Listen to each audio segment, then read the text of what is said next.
Perun e Skyler estavam procurando pelo corpo de Yon-Soo. Perun viu algumas flores e achou que Maíse iria gostar. Ele colheu uma delas pensando em ver aquele sorriso de Maíse mais uma vez.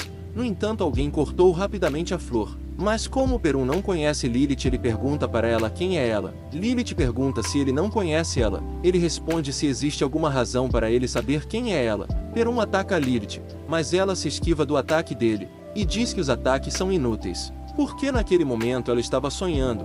Perun diz que ela era apenas um pesadelo trivial. Perun pega Skyler e joga ele para longe. Skyler se transforma em lobo e pergunta o que Perun estava fazendo. Perun diz para Skyler encontrar o corpo de Yon-Soo, que ele ia assim que cuidasse daquele pesadelo. Perun atacou Lilith, mas ela desviou e perguntou o que tinha de tão especial nesse lugar. Perun responde que não havia necessidade dela saber. Lilith pensa que precisa de algo para reparar os seus erros, porque Atropos começou a esquecer dela depois que ela começou a usar o soldado como seu novo fantoche, e Lilith acredita que precisa realizar alguma coisa, para que ela volte a ganhar a atenção de sua deusa Atropos. Lilith diz que fará tudo o que as deusas quiserem e que eles não poderão fazer nada. Quando Lilith estava para ser pega por Perun, ela percebeu que Skyler tinha encontrado Yon-Soo, e simplesmente sumiu da vista dele, e foi atrás do corpo de Yon-Soo. De volta ao castelo do Lorde Demônio, Maíse e seu marido conversavam com Zembart para encontrarem juntos um jeito de acabar com as Irmãs do Destino, mas de repente eles sentiram um tremor no palácio. Nesse momento apareceu Cruzil correndo com uma bola de cristal na mão, dizendo que o exército dos humanos destruíram uma das barreiras e entraram no mundo dos demônios. Maíse olha e vê que até a igreja está junto com os soldados. Ela pensa que a igreja descobriu que ela finalmente se tornou a santa. Zulancel pede para Cruzil procurar a fraqueza dos inimigos e começar uma postura de defesa imediatamente. Zembart diz que vai ajudar o Lorde Demônio, mas Zulancel pede para Zembart ajudar Perun nesse momento. Maíse fala que sempre mudou a história, e desta vez não será diferente. Ela dá um sorriso e diz que também teve uma boa ideia. Enquanto isso, o sumo sacerdote fala para o ex-noivo de Maíse que é muito estranho eles terem chegado tão longe e ainda não tiveram confronto com os demônios. É como se eles não quisessem lutar. O sacerdote pede desculpas e fala que disse aquilo descuidadamente. Ele pede para o soldado deixar ele sozinho, pois ele gostaria de rezar para o Deus dele. O velho sacerdote invoca um ser misterioso e diz que ele pode falar que ninguém estava escutando eles. Ele agradece por ter sido invocado, e diz para o sumo sacerdote para parar a guerra contra os demônios. O sumo sacerdote bate na mesa e diz que seria um absurdo, porque foram os demônios que atacaram primeiro, e que de todas as pessoas, eles foram sequestrar logo a filha de Deus. A pessoa misteriosa pergunta se ele estava falando da santa. O sumo sacerdote diz que não é a santa, e sim a senhora santa. E como ele é alguém que serviu a Deus, ele tem o dever de proteger a filha de Deus. O enviado de Deus pergunta de quem ele ouviu que a santa foi sequestrada. O sumo sacerdote diz que vários cavaleiros relataram, e também o cavaleiro prodígio. A pessoa com capuz fala que o cavaleiro prodígio estava mentindo. O sumo sacerdote pergunta como ela conhecia o cavaleiro prodígio. Nessa hora a pessoa que estava embaixo do capuz aparece, e era Maíse com muita raiva do seu ex-noivo. Maíse deu um passo em direção ao sacerdote. Ele criou uma barreira porque ficou com medo, mas a santa conseguiu ultrapassar a barreira com facilidade. E Maíse mostra seu rosto para o sumo sacerdote. Ele diz que aqueles olhos e aquele poder era da senhora santa. Maíse fala que se ele fizer alguma coisa, ela ia desaparecer dali. A santa fala para o sacerdote que ela pode ver o futuro, e que nesse futuro terá uma guerra, e por causa da guerra ela viu muita dor e destruição. Por isso ela foi pessoalmente ao palácio do Lorde Demônio, e felizmente depois de uma longa conversa, ela acabou assinando um tratado de paz com o Lorde Demônio. Mas por haver um conflito entre as duas raças, ela tem certeza que ninguém vai acreditar na história dela. O sumo sacerdote diz que é compreensível, já que as duas raças vivem em conflito há muito tempo. Maíse fala que perante Deus todos são iguais. O sumo sacerdote diz que mesmo se ela usar os poderes de santa, será difícil convencer o reino a parar o ataque. Maíse fala que é por isso que ela veio falar com o sumo sacerdote, porque no reino está havendo uma heresia. 3 espíritos malignos que se auto-chamam de deusas do destino estão trazendo conflito para o mundo, e que estava na hora do sumo sacerdote usar uma certa arma. Maíse retorna ao palácio e seu marido abraça ela dizendo que ficou preocupado. Maíse pede desculpas por ter deixado ele preocupado. Ela fala que ficou feliz por conseguir ter feito algo bom.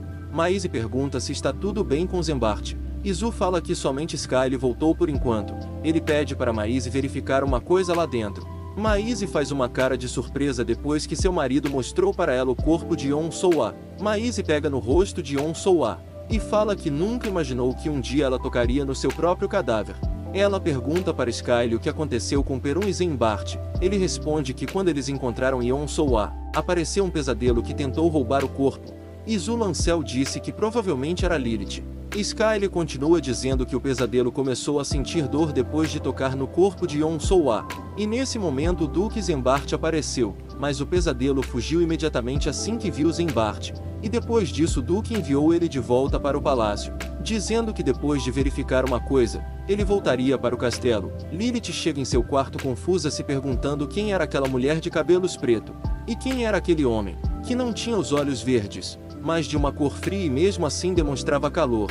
Ela fica se perguntando quem era ele, e se ele a conhecia. Lilith começa a lembrar que Zembart colocava o cabelo dela docilmente para os lados, e ainda mais docilmente ele a observava. Lilith fala que aquilo era pesadelos e que estava vendo memórias de quando ela ainda era uma humana, e que o preço de assinar um contrato com o diabo era perder a própria alma, e que enquanto se vivia os sonhos de outra pessoa, ela acabava por ter uma existência patética. Lilith lembra que Atropos mostrou um espelho para ela, e nesse espelho aparecia Maise. Atropos dizia que originalmente aquela deveria ser Lilith, e que uma forasteira expulsou ela do seu próprio corpo, e que agora a forasteira estava desfrutando da felicidade que ela tomou de Lilith. Lilith fala que ela não era uma pessoa malvada, ela apenas estava tentando fazer tudo voltar ao normal, e que aquela mulher por ser uma forasteira é a culpada por mudar o destino. Nesse momento chega Atropos perguntando o que estava acontecendo com Lilith. Ela diz que saiu para dar uma caminhada. Atropos fala que Lilith ficou rebelde, e que ainda tinha coragem de mentir para uma deusa. Atropos pegou Lilith pelo pescoço e falou que não precisava de uma verme inútil que mentia para ela, até que apareceu a irmã Lachesis dizendo para Atropos parar com aquilo, porque a irmã Cloto estava chamando elas. Atropos fala que ainda tem um tempinho para acabar com Lilith. Lachesis fala que a irmã Cloto não gosta de pessoas que se atrasam. Atropos fala que quem vai dar um fim em Lilith será a irmã Lachesis, dizendo que se ela fizer isso ela será uma irmã respeitada. Lachesis pediu desculpas para Lilith, e diz que ao invés da salvação que Lilith tanto buscava, ela se sentia mais próxima de suas irmãs. E assim Lachesis acabou com Lilith naquele momento. Enquanto isso o sumo sacerdote vai até o ex-noivo de Maise, e pede para ele mudar a formação do exército. Ele pergunta para o sumo sacerdote por que mudar a formação, se foi o próprio sacerdote quem fez a formação. O sumo sacerdote fala que foi precipitado por causa da santa. E se a formação continuar assim, o dano será maior para o exército do reino. Ele fala que fará o que o sacerdote diz, e que vai falar com as autoridades. Nesse momento, enquanto Maise estava ao lado do corpo de Yeon Soo-ah, só esperando o retorno de Zembart para continuar com o plano deles, o castelo do Lorde Demônio foi atacado. Izu fala para seus subordinados se concentrarem na defesa. Maise pega a bola de cristal para ver se o sumo sacerdote vai dar o sinal que ela pediu para ele dar. Maise percebe que a formação do exército foi mudada, e que os sacerdotes estavam na retaguarda.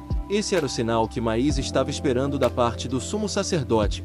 Nesse momento o Lorde Demônio fez um ataque nos soldados. Eles ficaram todos molhados e as espadas deles ficaram presas em um tipo de lama. Izu Lancel fala que eles não serão capazes de lutar sem as armas, e que iria continuar seguindo os planos da sua esposa. Alguns soldados começaram a dizer que os sacerdotes se esconderam em uma barreira enquanto eles estavam sendo atacados, e assim começou uma confusão. Nesse momento chega o Duque Petro, um mestre que protege a região norte, e que após a morte do atual rei, o Duque Petro tinha o poder de um rei. Ele elogia o ex-noivo de Maise, dizendo que ele é um prodígio, e que entende porque o sumo sacerdote deixou ele como comandante do exército. E a partir de agora quem vai assumir o exército será o Duque Petro.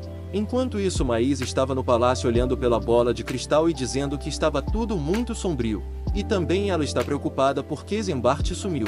E até agora não se teve nenhuma notícia por parte dele. Izu Lancel pergunta para Maise por que ela estava com uma cara tão séria. Maise pergunta o que é este tremor no castelo. Seu marido diz para ela se segurar porque ele vai mover o castelo. Enquanto Maise segura a bola de cristal, ela se pergunta como que duas barreiras foram quebradas tão facilmente. E desde quando o ex-noivo dela tinha tanto poder, mas ela lembra que uma das barreiras foi quebrada pelo Duque Petro. Maisie fala que ele era um personagem que ela gostava na novel, mas ela não está gostando da situação. Além disso, os soldados de Petro não parecem se intimidar com a magia do Lorde Demônio, mesmo estando em número menor que antes. É como se eles fossem soldados de elite. De repente a barreira do castelo foi quebrada. Maisie vê o sumo sacerdote dizendo que era hora de atacar. Neste momento Maisie usou uma barreira e saiu para fora do castelo. Os sacerdotes perceberam a energia da santa, e Maisie gritou que era para todos pararem. Maisie pensa que ela não pode parar de falar, porque ela precisa ganhar tempo para o seu marido erguer outra barreira. Ela fala para todos que se chama Maisie, e está no castelo do Lorde Demônio cumprindo a vontade de Deus. E também que sabia exatamente qual era a razão de todos estarem ali, e se eles realmente se importam com ela, eles deveriam colocar suas armas de lado, e pararem essa disputa. Porque ela não estava querendo uma guerra. Maisie escuta a voz do Duque Petro, dizendo que conhece muito bem a nobre vontade da santa, mas que ela precisaria sair da barreira e descer para conversar pessoalmente com todos. Maisie vê que o sumo sacerdote está do lado dela, ao mostrar para Maisie o anel da igreja, e prestava reverência à santa. Maisie decide que vai sair da barreira e descer para conversar, e Zulancel segura Maisie e diz que até agora respeitou todas as decisões dela, mas que essa decisão era muito perigosa. Maisie diz que estava tudo bem porque ela não iria agir de maneira imprudente, e que ela estava fazendo aquilo porque tinha algo que ela poderia confiar. Ela pediu para seu marido ajudar ela a descer, e assim que ela desceu, a primeira pessoa que Maisie encontrou foi seu ex-noivo. Ele diz que já sabe o que ela iria dizer, mas que não havia nada que ele pudesse fazer. Maisie diz que o que ele acabou de dizer era totalmente ridículo. Ele fala que precisa dela, e que ele vai se tornar a pessoa que ela deseja, e fará tudo o que ela quiser. Maisie fala que ele é um mentiroso, e mesmo nesse momento ele não estava pensando nela. Ela fala que de agora em diante também vai agir de forma egoísta, já que não havia nenhuma regra dizendo que ela não poderia agir daquele jeito com ele. Quando ele ia caminhar em direção a Maisie, ele sentiu uma dor enorme passando pelo seu corpo. Era uma lança sagrada que rasgou seu corpo sem dó e sem piedade. Maisie deu um sorriso, e diz que uma pessoa como ele não muda facilmente.